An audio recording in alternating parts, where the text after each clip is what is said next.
Newcomb Construction is a family-owned design-build general contractor. We work using the concrete tilt-up method. We cast our own concrete wall panels on the job site, and then we tilt them up. What I really love about our job is working with the clients. They strategize and dream for their own company. We're part of it.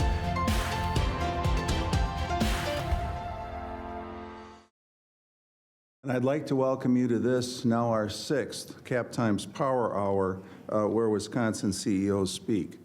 For those of you who haven't been to one of these before, we try to invite and succeed in inviting CEOs from across the state to come to Madison for these kind of conversations, so those of us in Madison can better understand the breadth, depth, and diversity of Wisconsin's economy.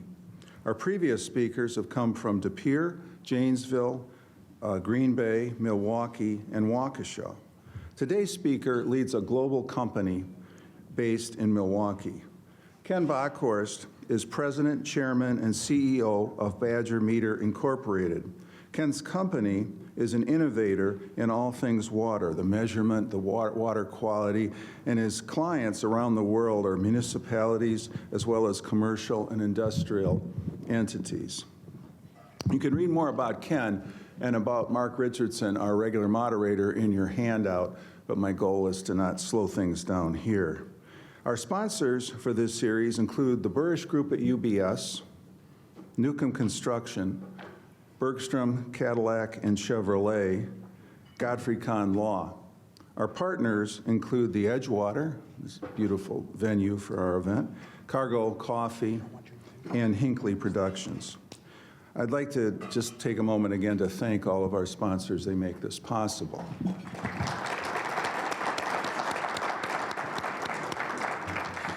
And I wanted to just, before I turn it over to Mark, just thank you for coming through the weather this morning and being here. It's been a kind of a rough couple of days of weather, and we really appreciate seeing each and every one of you.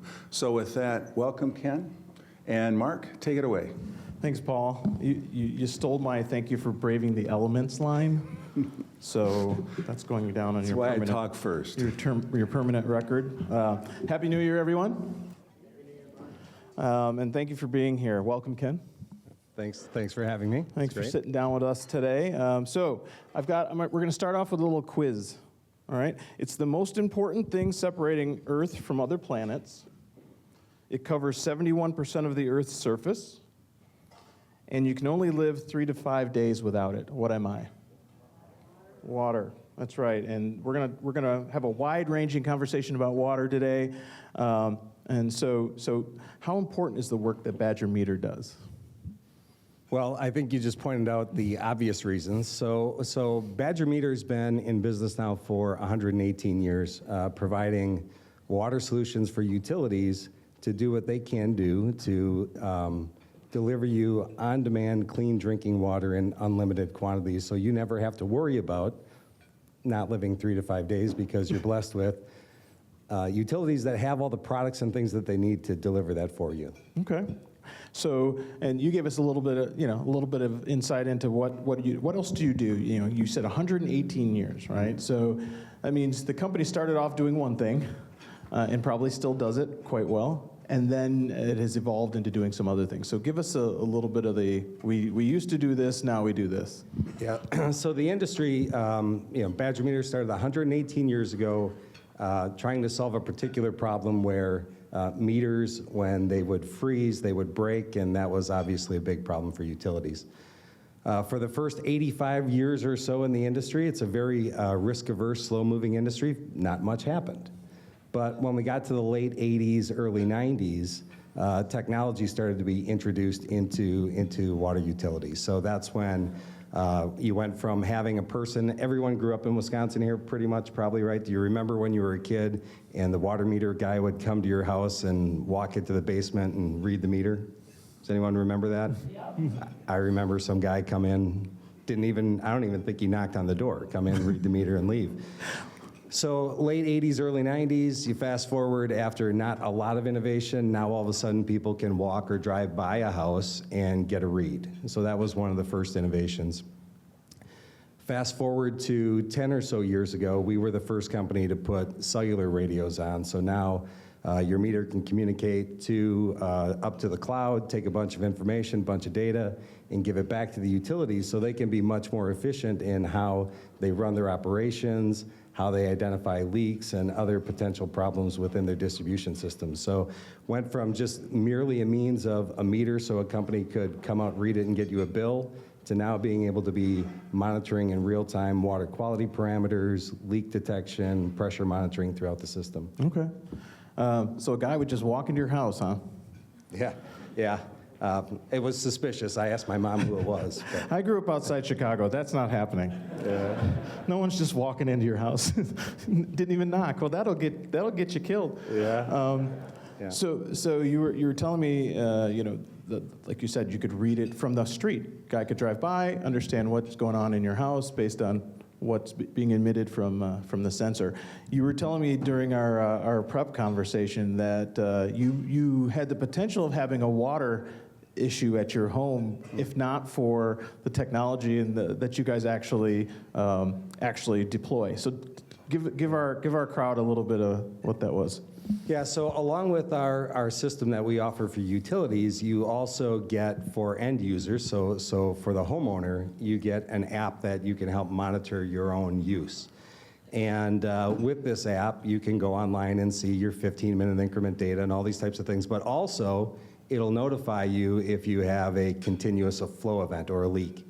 And a couple of months ago, I was doing some work. It was a Saturday morning, had the hose on the side of the house where we normally wouldn't have that on, and wasn't paying attention, got onto a meeting, and wasn't looking at my phone for a little bit, wasn't checking messages, and then that was a Saturday morning. Monday morning, fast forward to that, get the notification that says, we've had water running now for 2 consecutive days. I looked at the app, noticed that it started at 8:30 in the morning, remembered I had turned the hose on. So of course, the first thing I did when I realized I had this problem is I called my wife and said, hey, did you leave the hose running?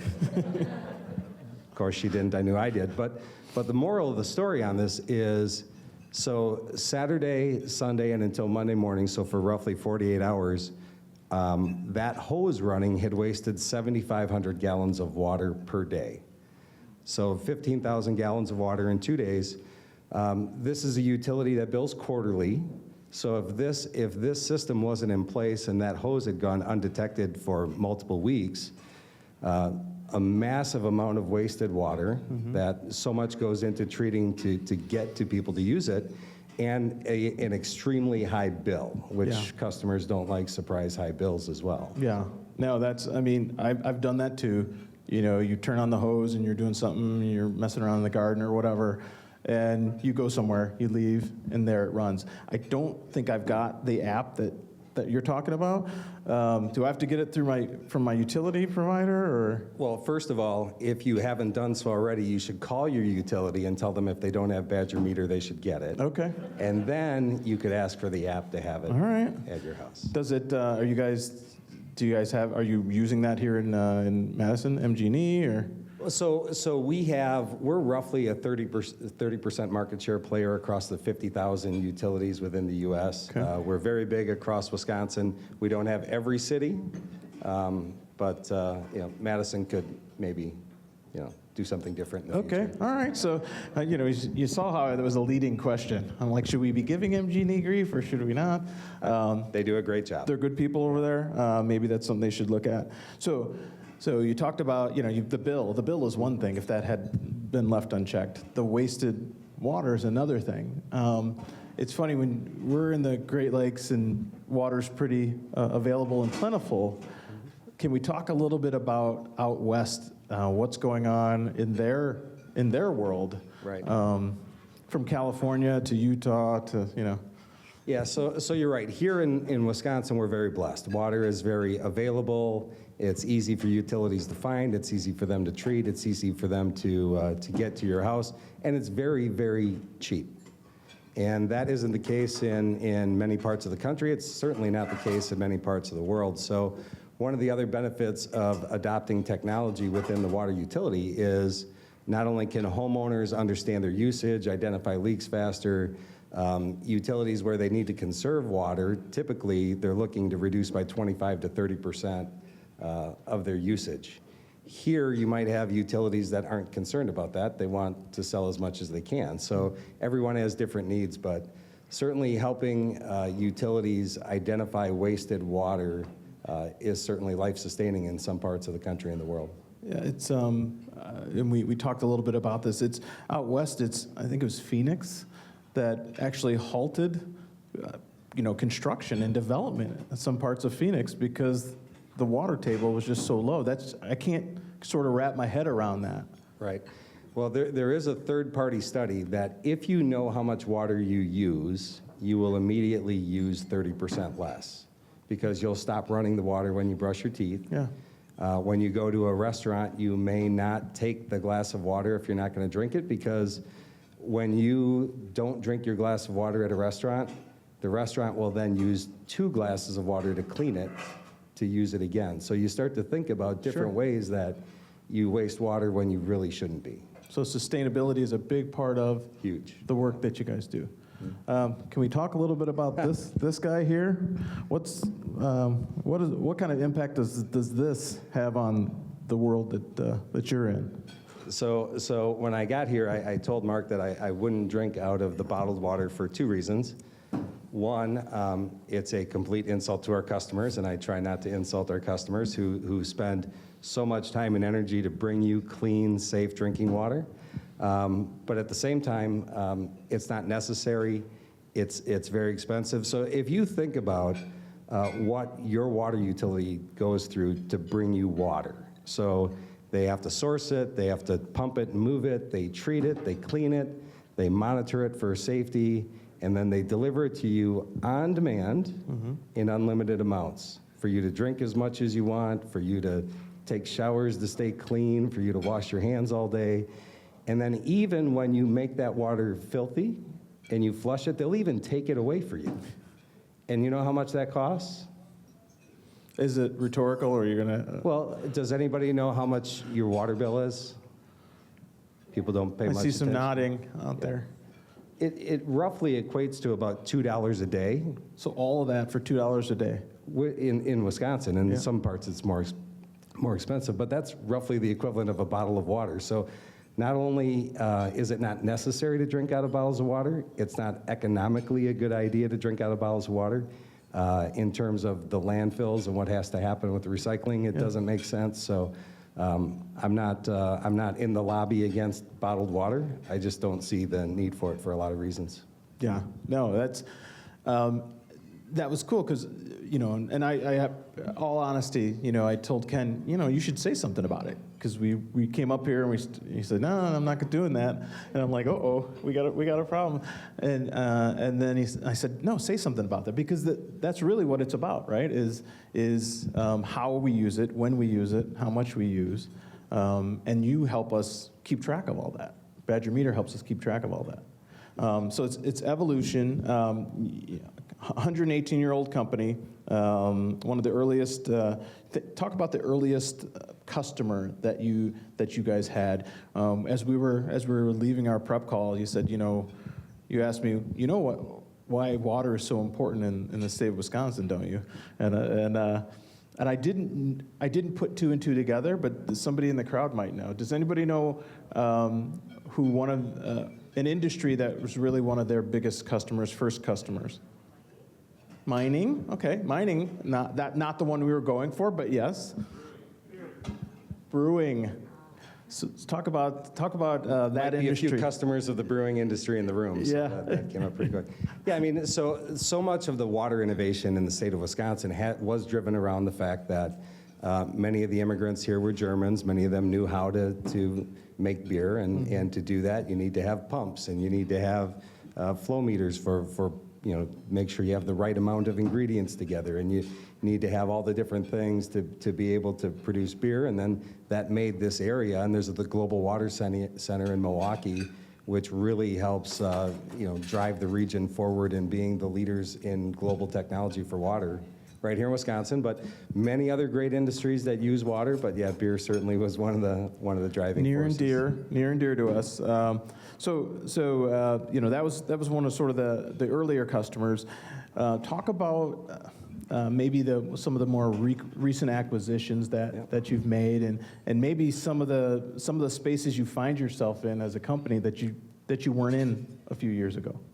Yeah, so to do that, maybe we'll just walk through what are the factors that are really driving the industry right now. Sure. And I don't think, in many cases, they're not all that different than what's driving other industries. So first, you know, there's this whole idea of an aging workforce. So everyone here obviously understands that with the baby boomers, in the next 5 to 10 years, 35 to 40% of all utility workers are going to be retiring, and we're already starting to see that happen. And then beyond that, it's not just an aging workforce, but it's a workforce churn. So you used to have an employee would go work for a utility, they'd work there for 30 years and then retire. Well, now they're being replaced by someone who, just the way things are today, will not work there 30 years. So now you might be going every 3 years, every 5 years. Aging infrastructure. So any study that's been done at any point over the last several years would tell you that to modernize the water system in the United States would take at least $1 trillion of investment. And clearly there's not going to be $1 trillion investment in the water industry. So then you start thinking, if we have workforce challenges, we have aging infrastructure challenges, we need to start adopting technological advances to better manage and optimize the assets, prioritize maintenance. So what we've done over the last several years is we've begun to do acquisitions in the water quality side to bring sensoring in to be able to do real-time monitoring in a space where typically, similar to how a person would drive out to read your meter, people generally will drive around a city pulling water quality samples. And there are many ways with technology now that you can, in real time, monitor water quality throughout the distribution system and have a better handle of what's going on. Pressure monitoring to better extend the life of pipes, or at least be able to pinpoint whenever there's a problem. And most recently, now we did an acquisition a couple weeks ago of a company that has remote telemetry units, so we can now put communications throughout the entire distribution system. Okay, so that's high tech. That's stuff that probably you couldn't do 20 years ago, and you weren't doing 10 years ago. Yeah, so technology is advancing rapidly, and we really are moving now into the golden age of adoption of that technology within an industry that generally didn't do that before. Okay, no, that's fascinating. So you don't stay in business for 118 years without taking care of your customers and taking care of your employees, having good people. So talk a little bit about the work environment at Badger Meter. We talked about an aging workforce and the fact that the new workforce doesn't look like the old workforce and isn't from the same place. Talk about the culture, talk about its evolution and how you sustain yourself. So we have some of those employees here, so I wish I could ask them to talk about it because that would make more sense. But you know, one of the things that has made Badger Meter a great company is the longevity of all those different factors. So in 118 years, I'm the 6th CEO in 118 years of Badger Meter. We have many of our employees that have come there and worked for 35, 40, 45 years. Every year we have the Quarter Century Club, where we get together and we celebrate employees who've been with us 25 years or more, retired people who worked for us for 25 years or more. And it's so much fun because you see fathers and sons, brothers, husbands and wives, people that have come there and invited friends and family to come work with them. So that to me is always a really strong sign of a culture. Many of our customers have been with us 50, 60, 70 years. So we do think of our relationships, whether it's with customers or employees, as long-term relationships. So because of that, I think that's made Badger Meter the company that it is today, because we're not generally chasing monthly, quarterly, or even annual trends. We're definitely thinking longer term. Okay. Yeah, the Quarter Century Club, when you were telling me about that, that's pretty cool. Yeah, this year we celebrated the 70th anniversary of the Quarter Century Club, and it was a room about this full of people. So. That had put in 25 plus. Mm-hmm. That's, that just doesn't happen anymore. Pretty rare. So you guys are doing a lot of things right. Talk about, you mentioned how important diversity is to you, to your team, to the company itself. Why is that so important to Badger Meter? Well, I think with any company, to be able to thrive, you have to have the largest possible pool of the best possible people. And if you're not, it's really that simple. If you're not running your business that way, that you're always looking for the best people, then you're sub-optimizing and you're not going to do as well as somebody else. So I think it's really that fundamental. I don't know why that's a difficult concept for people to understand, as if you have great people, you're going to thrive. Yeah. It's I told you there would be no political chatter. So I reminded Mark that in our industry, I don't know if you guys have noticed, but the world's a little bit polarized right now, maybe 50-50 on things, and I'm in the habit of not insulting 50% of my customers. Yes, and I wouldn't set you up to do that. Although MG&E is going to come after me now, so maybe a little help from you downstream. We talked about back in the day, and you know, it was all about the beer industry, and now you're doing some really cool things with technology. Municipalities are your primary customer, correct? Are you in any other segments? Do you have customers that aren't municipalities, that aren't sort of dealing with water infrastructure, but are maybe working with other fluids, other liquids? Yeah, absolutely. So we sell flow meters into food and beverage industries where people are obviously moving liquids throughout their facility. We have other products that go into aerospace, automotive. Okay. Several of our industrial users will use our water quality monitoring because they want to make sure and maybe even prove to people that the water they're returning back to the system is at least as clean as the water that they received. They took out. Yeah. So there's definitely several industrial users, but really 85% of our business is with municipalities, utilities. Cool.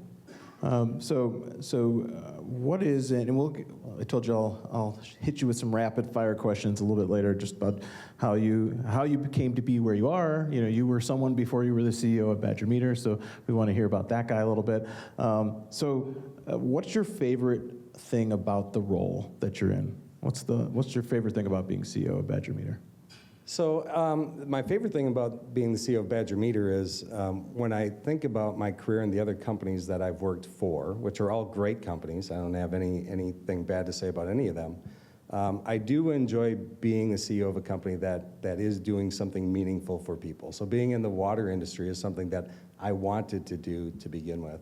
And then when you take into account all the other factors of long-standing customer base, long-standing employee relationships, it really is a great place to be, just in terms of what we do for people and the teams and how we do it. Okay.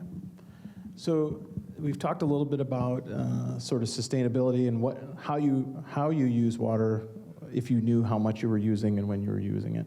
How is this recent sustainability movement impacting your business? How does that affect you?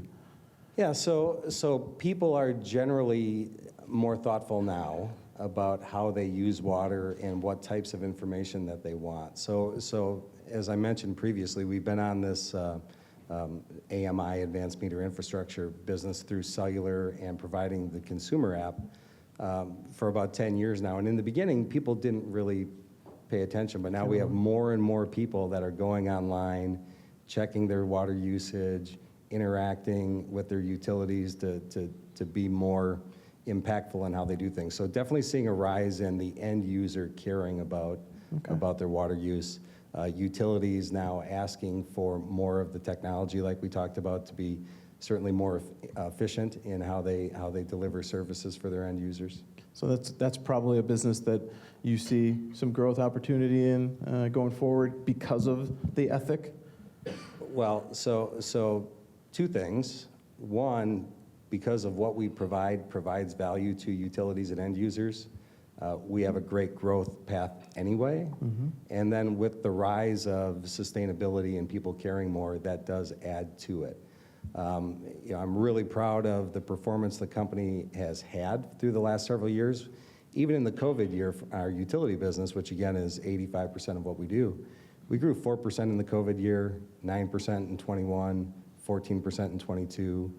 We haven't released our financial results yet for 23, but through the first 3 quarters, we're up mid-20s%. Okay. And so what we're doing is certainly something that people are looking for. Good, good. Glad to hear. We talked about what your favorite thing about the role is. What's the most challenging thing about running a company in Wisconsin? Well, that's a loaded question. So when you threw in Wisconsin in, that made it Well, we'll go, what's the most challenging thing about running this company, period? Yeah, so we do Hard operate sell. globally, which is Yeah. why that's a difficult question, Sure. because we have operations in Oklahoma, Mexico, Czech Republic, Austria, Germany. So thinking about it holistically, one of the biggest challenges that we have is when we talked about the long tenure of employees, well, our employees are retiring at a fast rate as well. And replacing them and all of the knowledge that they've acquired over all those years is a special challenge that I think we've been doing pretty well with. And then just trying to also consider when we're acquiring new companies and developing new technologies that are very different than the past, trying to preserve all the value and all the expertise of the past while acquiring and developing new talents for the future, and then melding that without losing the culture. Whew, that's juggling right there. So it's that institutional knowledge, which is going to be retiring off, going to be, it's happening daily, right? The quarter century club. And then the new crop that maybe brings a whole new skill set to the table that wasn't needed even a decade ago. Yeah. And how do we get that guy to appreciate this gal who just joined the company doing something that wasn't being done when he got there? Yes, it's been going great. So, but putting that out there, one of the reasons that I wanted to go to Badger Meter is because it was clear after doing a little bit of homework on the company that it has a fantastic culture. You can't keep customers for 50 years unless you treat them well. You don't keep employees 35 and 40 years unless you treat them well. So being able to preserve the culture was it was my primary goal coming in. Yeah. It's that generational diversity that your sort of worlds colliding. A little bit. Yeah. Well, no, But it's going well. Yeah, and I think, like you said, everybody's dealing with that, or it should be, as you push on. You saw Mike bring up a couple of questions. We've got sheets at the table for anybody who wants to write a couple of questions down. Send them up. We'll make sure that Ken has a chance to ask them. I'll ask the first one. I live in Madison and have a swimming pool and sprinkler system on my lawn. I noticed that our per gallon charge is hugely higher as consumption increases. Is that typical? So several utilities will do use-based fees. And here's a case where, again, with our software, with the app to be able to control, another funny story, and this time it was my wife's fault, so don't show her this, but I was in Poland on a business trip, and I got a notification that we were using a significant amount of more water than we had been before. And we had put in some sod, and she was watering it profusely. So I think the way that utilities are trying to get people to stop using more water than they should is by charging more for it. In the conservation areas, they'll shut your water off if you're doing that. They won't even charge you more. You'll get to your limit. Right, yeah, but we are getting to the point where the technology exists that you should be able to manage it. Most people, frankly, we do too, you overwater your lawn. You put more on it than you have to, so just keep that in mind when you're watering your lawn. You don't have to have it on for 4 hours, but it's not uncommon for utilities to charge more if you're an outsized user. Yeah. If you're topping off a swimming pool, doing the sprinkler system. And I'll get back to sort of the family, because you've now tried to get your wife in trouble twice. Once it really was her fault, one time it wasn't. We were blaming her for both, so I need to know more about her and if you're safe going home. But I do want to ask this other question that came up. Are you involved in desalinization? Desalinization, sorry, yes. Or filtration? Are you guys involved in that business? No, we're not. So we are on the flow metering, so the meter that goes in the house for billing purposes, water quality monitoring, so we can monitor up to 60 different parameters of water quality throughout the system and wastewater treatment or throughout the facility, and pressure monitoring, but not filtration or desalinization. Okay. A couple more questions came in, but first we want to learn a little bit more about you, right? We've talked a lot about Badger Meter. Let's talk a little bit about you. So, family man, obviously. You're at least married because we know your wife's messing with the water a little bit. Tell us about the family. You know, what do you do when you're not working? Yeah, so it's interesting because I grew up in Wisconsin, so when I come to do something like this, run into one of my great friends here, Tim, in the front row, who's a principal in Wanakee, so some of your kids may have gone to school. So Tim's known me forever, so I'll have to be truthful, or you might say I'll check with you later, Tim. Yeah, or we've got Craig Stanley over here, so I was in the MBA program with Wisconsin along the way. But yeah, so I grew up in Watertown and started out with Eaton Corporation in Watertown, where I grew up. Spent about 16 years with them, worked in Milwaukee, worked in North Carolina in the electrical industry. Okay. But generally spent most of my time in Wisconsin, came back to the Midwest with a company called IDEX in Chicago. That's where I started my first experience with flow measurement, but that was on the oil and gas side. Got it. IDEX makes things like the Jaws of Life, paint dispensing machines. It's one of those companies you haven't heard of, but you use all their products. Came back into Wisconsin with a company in Menominee Falls called Actuant, now known as Enerpac Tool Group. Ran their energy segment because I definitely wanted to get back to Wisconsin because, yes, I am married. My wife's from Beaver Dam. Okay. Being around here, around friends and family, we both have family here. There's so many great companies in Wisconsin, it didn't seem to me like I needed to work somewhere else. Sure. Yeah, so now live in split between Beaver Dam and Milwaukee. Sure. 4 adult kids. Wow. Okay. Yeah. So holidays were full of family and fun and house full of folks. Yeah, so after Christmas, we went on a good family vacation to Puerto Rico. So Okay. spent a week there having a good time and got all the kids together with their spouses or fiancés and had a great time. That's busy. So you're really just getting back into it then. You're just.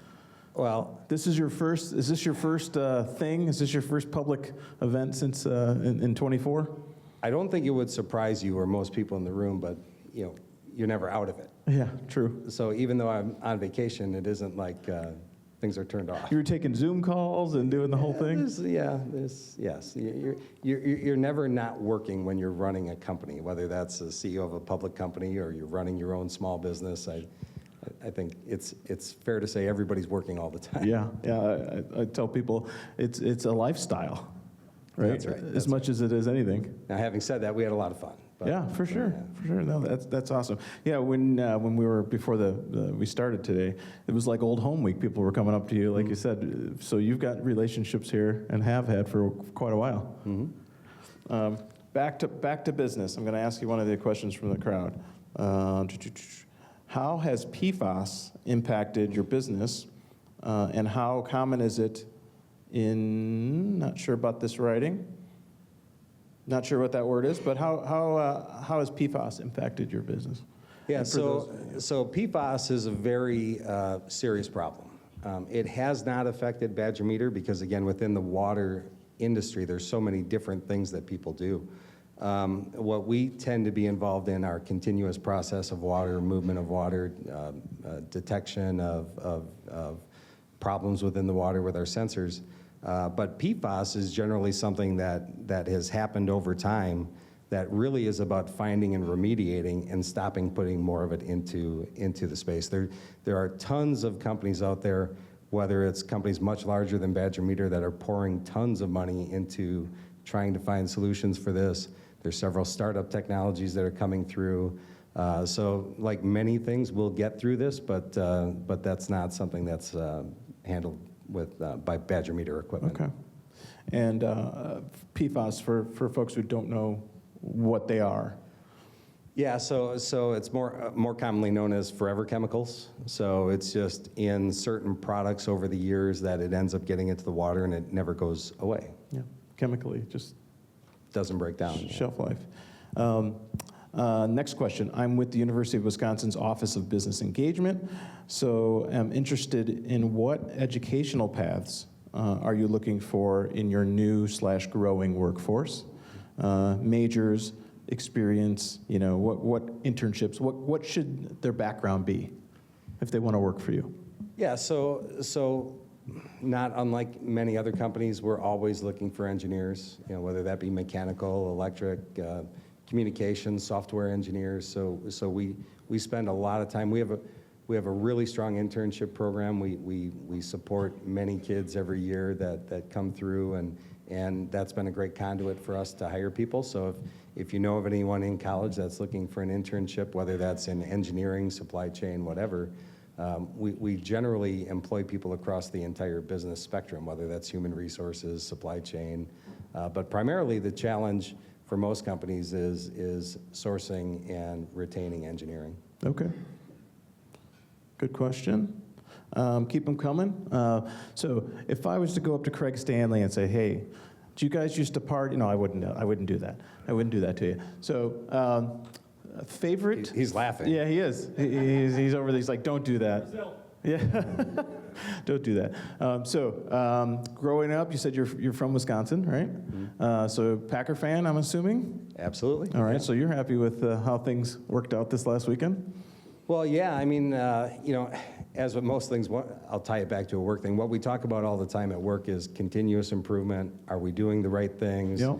Do we see progress? And are we getting the results that we hope for? And I think if you think about how the Packer season went, that pretty much would describe it. Yeah. Check.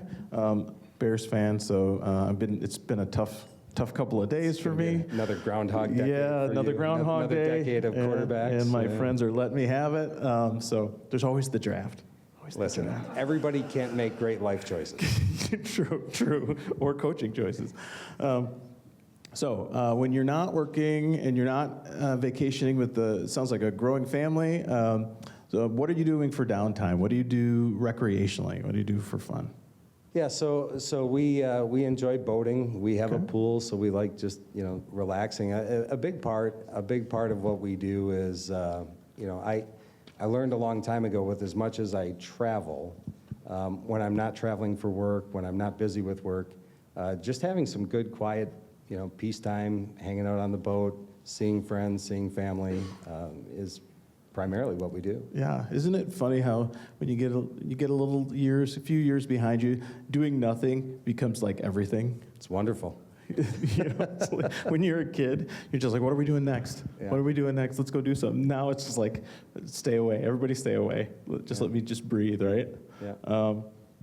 And the boat kind of changes things. Being on the water, it's a different thing. It's a bit of a different vibe and just relaxing. Yeah, and you don't have to have a boat. You just have to have a friend with a boat, right? Isn't that how that goes? I see a lot of former boat owners going. Yes. Question from the audience. Who are your major competitors? It's a two-part question. So who are your major competitors? Yeah, so again, it would be a company, I'll say the name, and most of you won't know, but a company called Xylem. So they are a large conglomerate that owns a company called Sensus, which is a metering company that's also similar to Badger Meter, existed for 100 years, really good company, strong competitors. Another company called Neptune, owned by Roper, which you've probably never heard of. So there are all these players in the water industry that are part of larger companies. But the three of us, between us, Neptune, and Sensus, have been three really great, strong, respectful competitors for 100 years. Yeah, I was going to say. And then you get some other people around the fringes that, that we have roughly 85% of the market share, and then there's a few people that split the other 15. They sort of dabble. Yeah, and then on the water quality side, that's a whole different fragmented group. We still compete with Xylem there, but then, it's a company called Danaher Hawk. So for those of you who buy stocks, you might know some of these names. Yeah, I saw no nodding in the audience. Yeah, I didn't. Not one nod. So the big three, if you will, automaker term. But so you're sort of frenemies. You know each other. You go back a ways, and everybody's got a piece of it. So that's a fair term in the fact that we all try to advance the industry forward. We all try to get people to understand the importance of the technologies, the adoption of the technologies. And then, of course, we compete very vigorously, and times like the last 3 or 4 years when we're up organically over 60% since COVID and up mid-70s with acquisitions since COVID, and they're not, makes me feel good. Yeah. And now they're wondering what you're doing that they're not doing. How do you differentiate your services and your solutions, maybe from the ones we talked about, or give us how do you sell against one of your competitors? Yeah, so we've always been the innovation leader in the industry. So even though it's risk averse and slow moving, we were the first to come out with cellular radios for AMI, the first to come out with ultrasonic metering, the first to have the best software platform. And being first isn't always best because it takes time to get adoption, but for us it has turned out to be being the innovator has been a differentiator. Also, we have the broadest portfolio of solutions, so our salespeople go out to a customer and we can sell, we design, develop, manufacture the entire portfolio of products. Okay. And when we can go out to a customer and sell them what they actually want, rather than trying to sell them what we have, that makes a big difference. So end to end, in most cases. Yep. Okay. Well, that is a differentiator for sure. We talked a little bit about water rights, how things are different here than they are out west or even globally. Did I read recently that Waukesha has just entered into a new agreement for their municipality and how they get water? Tell us a little bit more about how that works.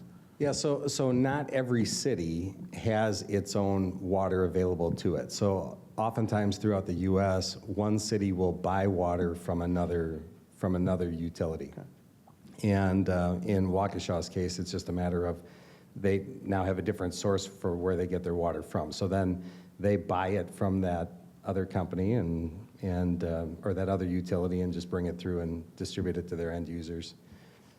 So does Badger meter, are you guys metering the flow of that water? Are you keeping track of what goes from city A to Waukesha in this case? Right, so we have smaller size meters for houses, and we have large commercial meters for industrial users who use a ton of water, or in this case for cities, because it's the custody transfer, you have to pay for it. Right, so however much in this case Waukesha is buying, it's got to be metered, so they pay precisely the amount for the water that they purchased. Right. So yeah, we do participate in that. Okay. Question from the audience: what is your international business like? It's a 3-part question. So, what is your international business like? So roughly 90% of our revenue is North American based, and so then obviously 10% international, but. We definitely have been growing our presence internationally. The challenges that we enable utilities to solve in the U.S. or industrial users, all those same challenges exist in the rest of the world. So then it's really a matter of doing the business case for why certain regions over others, whether that's competition, technology adoption, or the amount of regulation and how much that country's going to spend. So we definitely will grow internationally over the next several years. Okay, so there's a goal to do that. Certainly. And second part of the question, well, I think you asked her, how is it different? I think you answered that. Where are you especially strong? And I think this relates to the international business. So it's only 10% of your business currently, but within that 10%, where are you the strongest geographically? Yeah. So geographically, our headquarters for the metering business are in Germany. So we have some hold there, Scandinavia, Middle East. There's a lot of investment in obviously conservation and moving water throughout the Middle East. On the water quality side, That's more spread out UK, Europe, Southeast Asia. Okay. You mentioned the water quality side of things a couple different times, and that it's sort of a subset of your business. So talk a little bit about how that part of your business is different than the bulk of it, the mainstream, if you will, and how that looks different from a growth standpoint. Yeah, so on the water quality piece, it's growing at a really interesting rate. So again, when we talked about before now, with the rise in technology and the ability to know in real time that the water that you're drinking is good, has a lot of benefit rather than going out, pulling tests, sending those to a lab, and then finding out whether or not the water you drank was good. Yeah, too late So- then. Right. So there's a lot of driving force behind the water quality business growing at a very interesting rate, double digits for sure.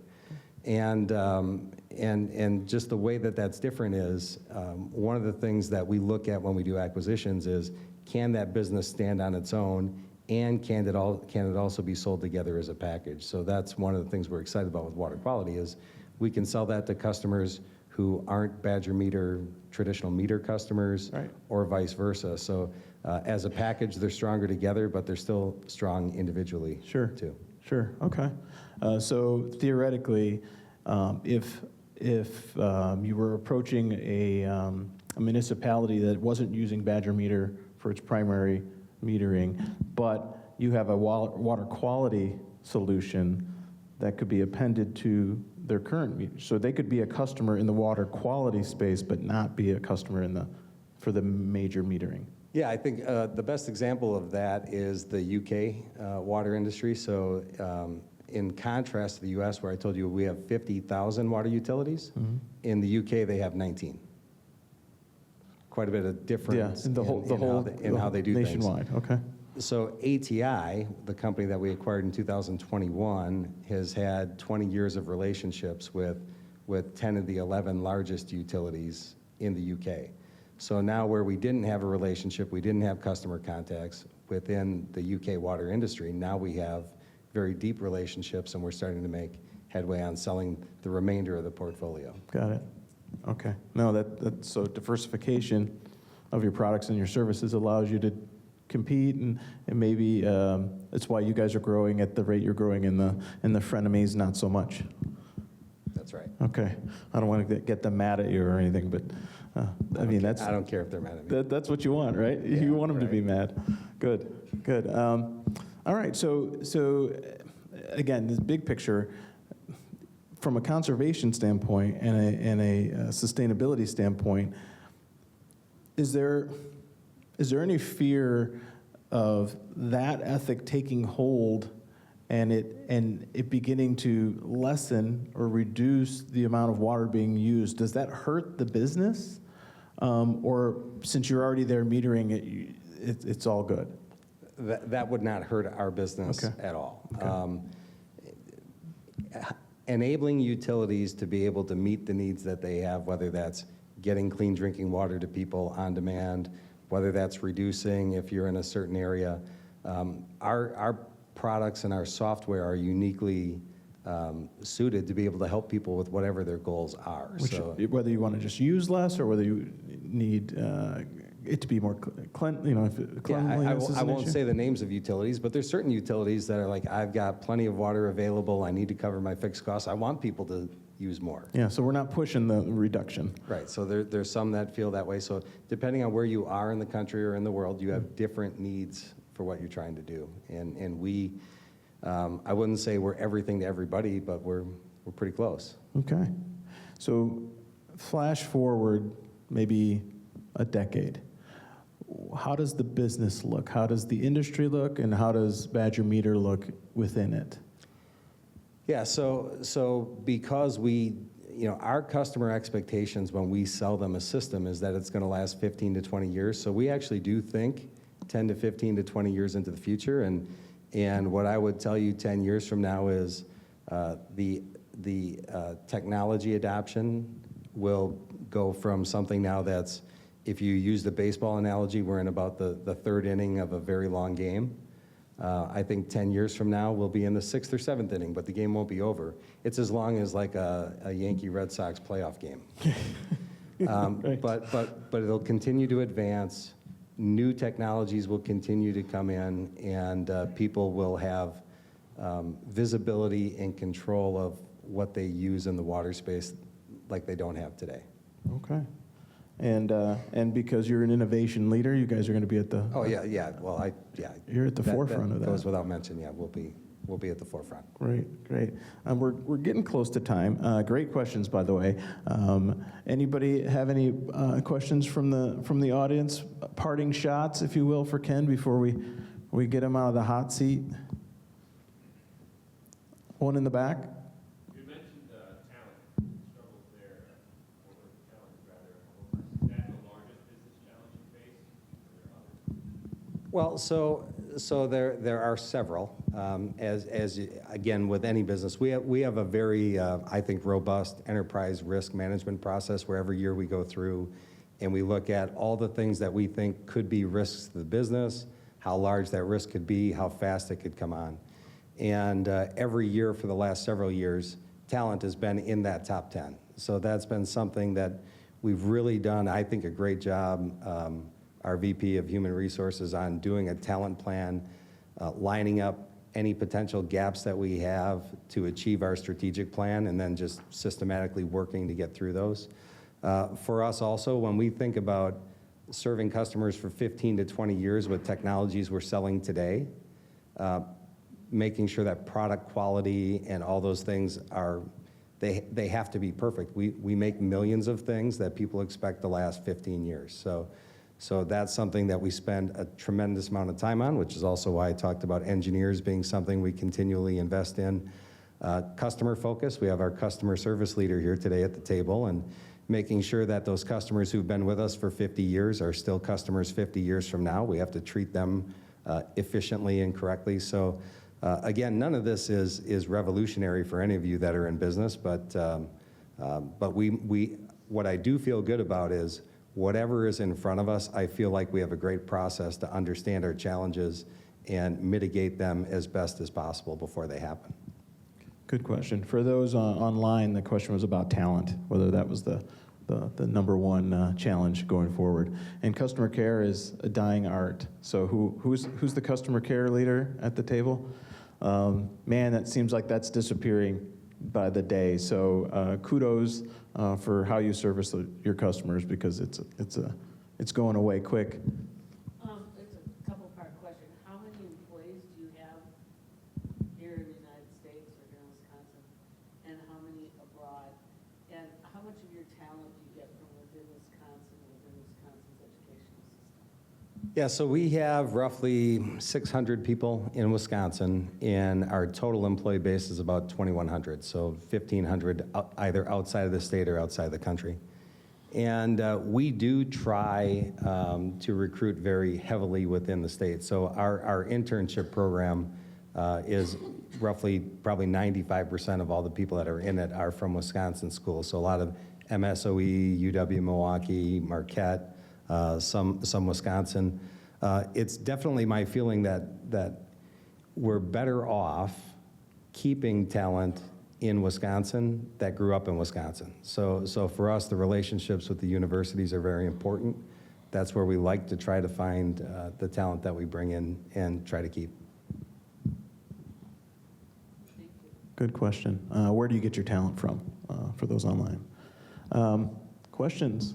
Oh, I see one over here. So if you were to acquire a market like this, what has to happen to every house? So what happens with utilities is every 10, 15 years, whatever their cycle is, they'll go through and they'll replace their meters and then add whatever technology that they're going to go through. So when a city does that, a city the size of Madison would go through a 3 or 4 year, probably 2 to 3 year campaign where they would have to come into your home and replace the meter and attach the radio and do that throughout the city. So that's happening all the time across the country when people are adopting the new AMI systems, but that's a case here in Wisconsin where they have to come in. If it's in Florida, down south, the meters and radios are generally outside in pits. So then it's just a matter of them going up and down the street and doing it. But because of the weather, you'd have to go in the home here. Yeah. So generally, the meters and the infrastructure for it is inside the basement of the home. Okay. Yeah. What would you have to? The question was, what would you have to do if Madison was to adopt the Badger meter product? Oh, well, we would just sell them meters and radios. Yeah. I took it the way of what would Madison have to do and what would it mean for the residents to Yeah. implement the. Got it. Yeah. So we've answered both. Yeah. We've answered both. Question. I see you, Kathy. Maybe before we. Okay. So when you come in and you do that, what happens to those meters? What happens to all your equipment? Are you looking at anything on the other side of now we're done using it, what do we do with it? Yeah, so the majority of the meters in the U.S. For the last 100 years, the majority have been brass, so they're actually recycled. And then put back into brass ingot and made back into castings again and resold. More of that reuse, reduce, reuse, recycle. Great. Any other questions from the audience?